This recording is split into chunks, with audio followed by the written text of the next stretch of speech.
Hi you guys, it's Teresa and welcome back to my channel. Today I'm going to be talking about my October wrap-up. So I know what you guys are thinking. You're probably like, Teresa, it's like almost the middle of November and you're just now getting to your wrap-up, probably your haul, and your November TBR. And to that I say, I know. I'm getting into a new schedule, so hopefully this will be fixed in December. But as of right now, we're behind. So let's just jump right into the video. So the first book in this wrap-up is The Sun and Her Flowers by Rupi Kaur. Yes, Kaur. And if you guys don't know, Rupi Kaur is a poet who writes, it's a little bit more modern poetry and is kind of like, if you guys haven't read Milk and Honey, I recommend it. But this one is kind of like her 5 stages of life, I believe, or 5 parts of life. The wilting, the blooming, the growing, and the wilting, the falling, the rooting, the rising, and the blooming, in that specific order. So I would definitely rate this a 5 out of 5 stars, and if you guys haven't read it, I suggest you go ahead and pick it up. Especially if you try to get into poetry like I am and don't want to get into the heavy stuff. This is definitely like an easier, more contemporary read, and you don't have to do as much like analyzing, if that makes sense, trying to figure out what each stuff means, but there's still a lot of depth to it. The next book on this wrap-up is a book I had to read for my creative writing class, and that is The Marrow by Alexis M. Smith. And I don't know, I haven't heard about this until this class, and this one is about a fallen apart colony, and Lucy returns after 20 years of being gone, only to see that like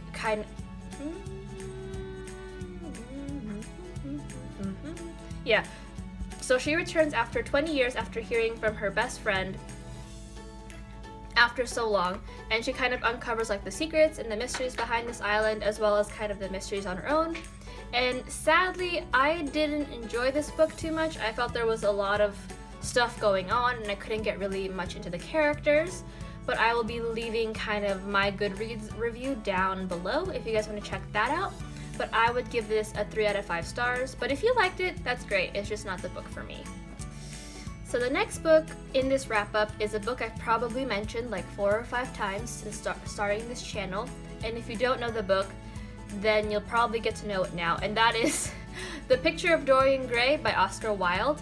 And like I said in my previous videos, this novel is about a guy named Dorian Gray who wishes that his his beauty will stay in the picture, like he will stay beautiful forever while the picture wilts and fades with age.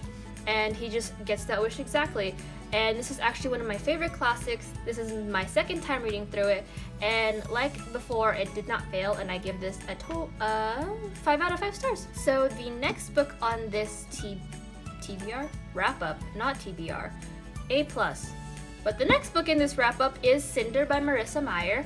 So this is another one of those books that I kind of were late on jumping with the bandwagon, but it's fine. I'm here and I like the book, so we'll just kind of go from there. But for those of you who don't know, Cinder takes place in New Beijing, and basically a plague has taken over, like think the Black Plague, and is taken over again. And this world that Cinder lives in has robots and androids and cyborgs and humans. So as you guys can tell by the cover, she is a cyborg, and you kind of get to see her come into her own during this book, as well as figure out her own secrets and see kind of what else lies beneath the surface of this world that she's living in. And I love this book. I read through it probably in like 3 days, which is saying something because I don't have that much time to read in 3 days.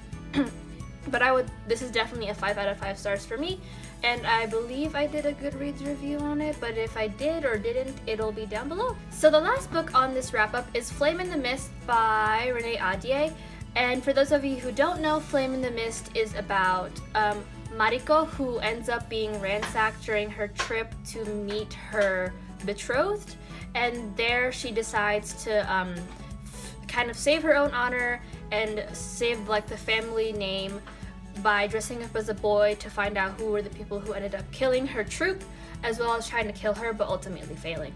Now I had really high hopes for this book, and I just didn't like it. I don't know if it was the writing style or if there was just kind of it was a slow build with a sudden like rush at the end, and that just wasn't like my preferred reading style.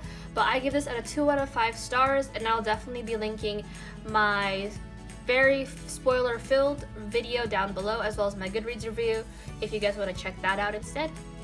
But yeah, that's it for my October wrap up, and if you guys have any books that I read that you guys have thoughts on, leave them down below. Or if you guys had any, like, if you guys want to tell me what kind of books you read in October and have any recommendations, I'm more than willing to take those up and just leave them down below. But until then, I'll see you guys on Tuesday. Bye!